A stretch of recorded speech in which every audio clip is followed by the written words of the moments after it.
আসসালামু আলাইকুম সুপ্রিয় দর্শক মণ্ডলী, আশা করি আলহামদুলিল্লাহ সকলে ভালো আছেন। আমিও আলহামদুলিল্লাহ অনেক ভালো আছি। তো আজকে সকাল সকাল মাঠে ভেড়া চড়াতে আসলাম। ভেড়াগুলোকে আনছি, দেখতে দেওয়া পাবে না, জঙ্গলের মধ্যে ঢুকে খাচ্ছে, খাবার যেহেতু নাই, খাবারের একটু সংকট। এই যে আমার ছাগলটা। তো আপনাদেরকে আজকে একটা জিনিস দেখাবো যে প্রত্যেকটা প্রাণী কতটা আমাদের উপর নির্ভরশীল, কতটা আমাদের ভালোবাসে, এটা আজকে আমি দেখাবো। এবং তার বুদ্ধি না না হতেই মনে করেন যে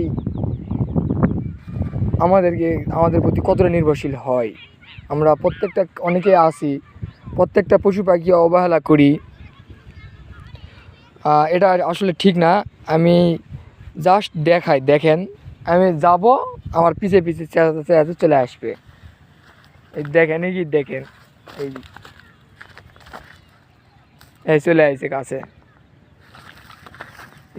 আমি দূরে যাই, এই যে হাজির, এই যে এই আমার এই যে আমার কাছে আইছে। তো এই জিনিসটা এর কিন্তু মা নাই।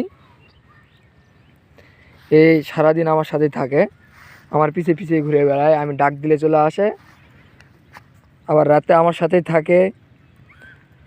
আবার খাওয়ার জন্য আমি গরুর দুধ নির্ধারণ করছি। প্রত্যেক দিন 1 পোয়া দুধ, 250 ml দুধ আর 250 ml পানি, মানে হাফ কেজি, 500 গ্রাম দেই আমি সারাদিনে খাওয়াই আর কি। সারাদিনে 500 গ্রাম। আর মাঝে মধ্যে ঘাস তুলে খাওয়াই, কারণ ঘাস খাওয়ানো শিখা লাগবে, নাহলে তো সারা জীবন তো আর ওকে আমি দুধ খিলাতে পারবো না। তো পশু পাখির ভালোবাসা ভাই যাই পাইছে, আশা করি সে আর কোনো দিন ভুলবে না। তো আমাদের এখানে বিশাল বড় মাঠ, আপনারা দেখতে পাচ্ছেন হয়তো। মাঠের মধ্যে ঘাস নাই, মাঠ আছে কিন্তু ঘাস নাই। তারপরেও প্রচণ্ড ক্ষুধায় নিয়ে আমার ভেড়াগুলো খাচ্ছে, অনেক কষ্ট হচ্ছে তাদের, আমি বুঝতে পারতেছি, কিন্তু করার কিছু নাই। বাড়িতে খাবার নেই, খাবার দেই, ওগুলা খায় হয়তো বা তাদের হয় না। তোলা খাবার খেয়ে কোনো জিনিসই মানুষ করা সম্ভব না, ব্যয়বহুল খরচ। সেই জন্যে মাঠে একটু বেশি সময় ধরে চড়ালে খুব ভালো হয়।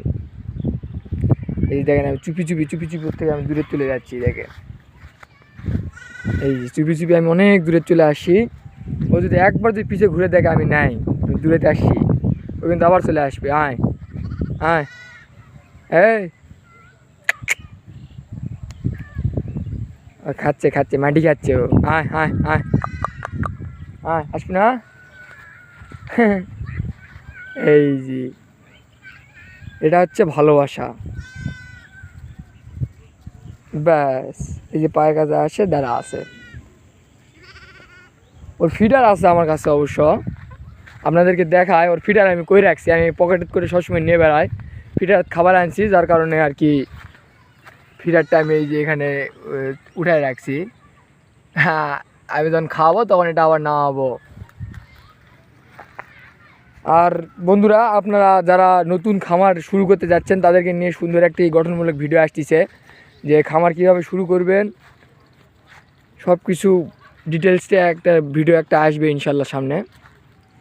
আপনারা অবশ্যই চ্যানেলটা সাবস্ক্রাইব করে, লাইক কমেন্ট শেয়ার করে ভাইয়ের পাশে থাকবেন। এবং নতুন নতুন আপডেট, কোনো সমস্যা যদি হয়ে থাকে অবশ্যই কমেন্ট করবেন, ইনশাআল্লাহ যথাসম্ভব তাড়াতাড়ি রিপ্লাই দেওয়ার চেষ্টা করব। কারণ একজন খামারি আরেকজন খামারির পাশে দাঁড়ানোই তার কর্তব্য। আমরা সবাই ভাই, সবাই বিপদের পাশে দাঁড়াবো, এটাই আমাদের নিয়ম। তো যাই হোক বন্ধুরা, আজকে ভিডিও এই পর্যন্তই। তো আপনারা সকলে ভালো থাকেন। সবাইকে আসসালামু আলাইকুম রহমতুল্লাহি ওয়া বারাকাতুহু।